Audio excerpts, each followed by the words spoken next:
Часовниковата кула в бяла. Средата на 19 век. България вече почти 5 века е под османско владичество. Селището Бяла е разположено край буйната река Янтра, недалече е и река Дунав.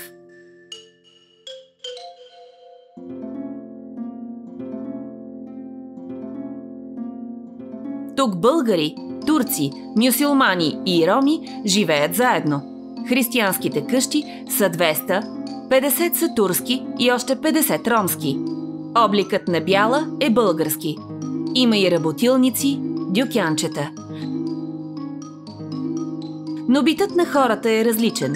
Българите плащат повече данъци, обработват земите на османците, работят ангария. Българите обаче не спират да учат децата си. През 1843 година успяват да си издействат и разрешение да построят църква. Условието е да е дълбоко вкопана в земята. Искат да построят и камбанария, но не им позволяват, тъй като не може да е по-висока от конака на бея. За да получат разрешение, местният даскал Панайот и поп Тетрат обясняват на бея, че това ще е часовникова кула. Османският първенец се ласкае от мисълта, че неговата бяла ще има часовникова кула, също като Трявна и Габрово. Така градежът на камбанарията продължава.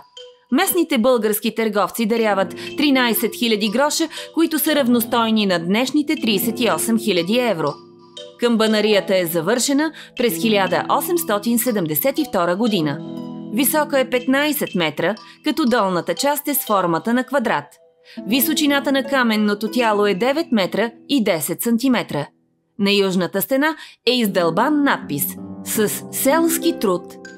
Созида се този стълб за звонарница, за да зове благочестивите към Бога. 19 юни 1872 година. До освобождението на България постройката остава часовникова кула.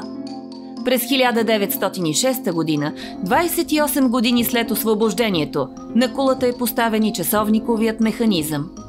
Той е швейцарски и струва 25 000 златни лева. Дарен е от тогавашния финансов министър Лазар Паяков.